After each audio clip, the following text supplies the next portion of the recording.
নবম দশম শ্রেণীর সমাস নিয়ে আজ আলোচনা করব। বিস্তৃত আলোচনা করব না, সংক্ষেপে আলোচনা করব, কারণ নবম দশম শ্রেণীতে সমাসের যে চ্যাপ্টারটা আছে এই বইটাতে, এই সমাসের চ্যাপ্টারটা কিন্তু একদম ছোট, বড় না। তো আমরা এই বই অনুসারে আলোচনা করব, খুব বেশি বিস্তৃত করব না। আগের পুরনো যে বইটা ছিল ওই বইটাতে বিস্তৃত আলোচনা ছিল। আমরা কেবল এসএসসি পরীক্ষার উপযোগী করে আলোচনা করব এখানে যেটুকু আছে।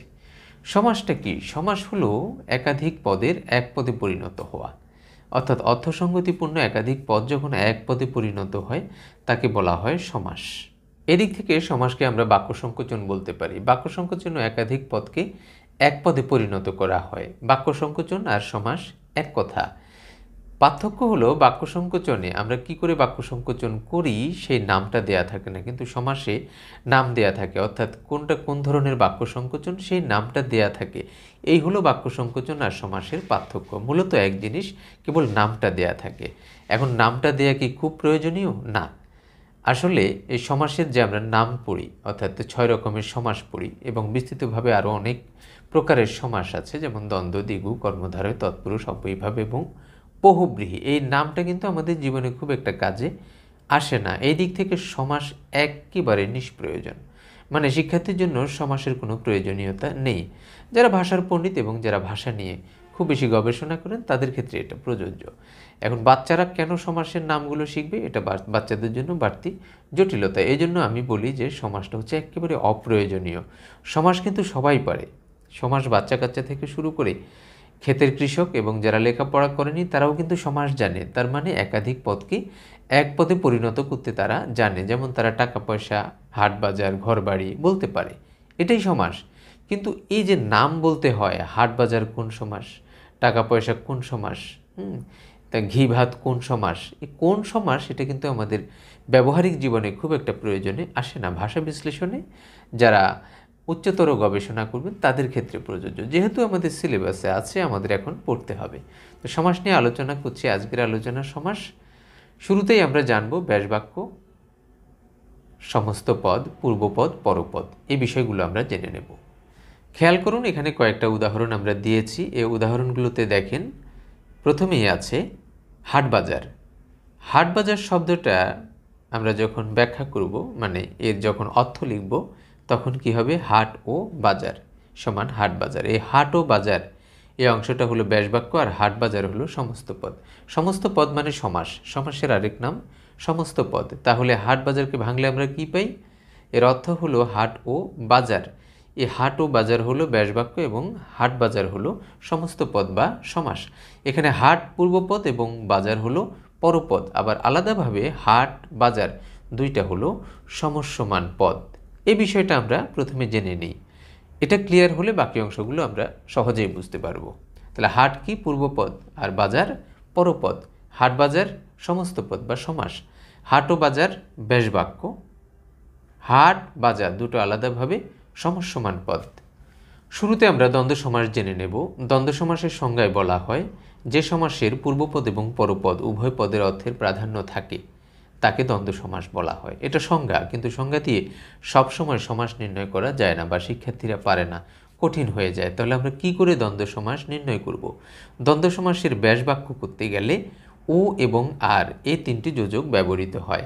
দ্বন্দ্ব সমাসের ব্যাসবাক্যে ও এবং আর এই তিনটির যে কোনো একটি যোজক ব্যবহৃত হয় ব্যাসবাক্য করার সময়। আর ব্যাসবাক্যে যদি আমরা এই তিনটা যোজকের যে কোনো একটা যোজক দেখি তাহলে আমরা বুঝবো এটা দ্বন্দ্ব সমাস। এখন কথা হলো, আমাকে তো ব্যাসবাক্যটা করে নাও দিতে পারে, নিজেকে করতে হবে, তখন কি করে করব?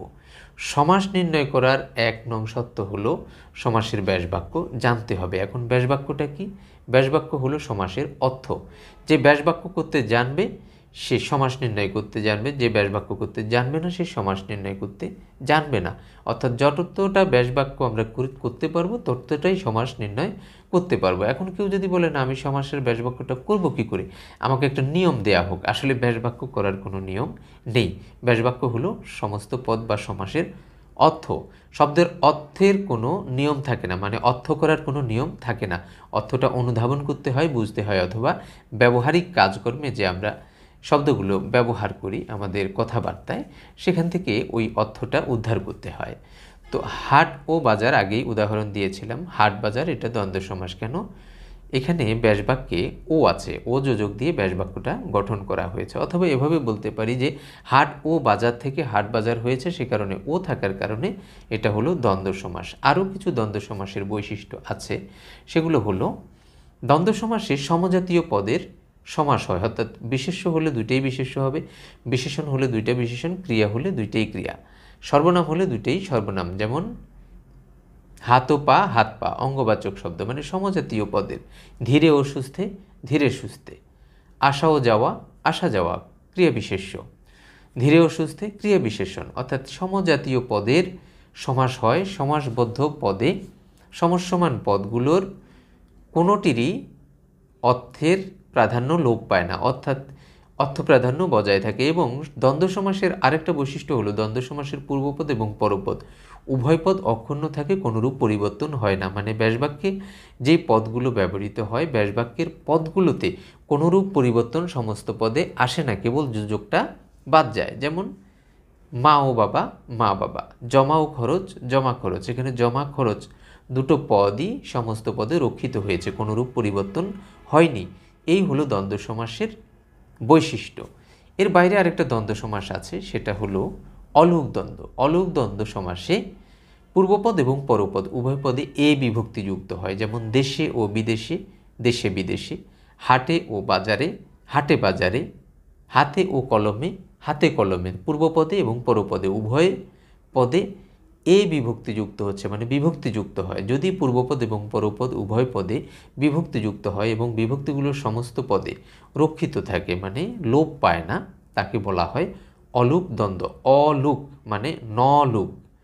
অলুক মানে লুকায়িত না হওয়া, লুক মানে লুকায়িত হওয়া, অলুক মানে লুকায়িত না হওয়া। যেই সমাসে, দ্বন্দ্ব সমাসে বিভক্তি লুকায়িত হয় না, তাই হলো অলুক দ্বন্দ্ব। আরও কিছু দ্বন্দ্ব সমাস আছে, এর মধ্যে একটা হলো বহুপদী দ্বন্দ্ব। যেমন হাত পা নাক ও মুখ, হাত পা নাক মুখ, এখানে 4টা পদের দ্বন্দ্ব হয়েছে।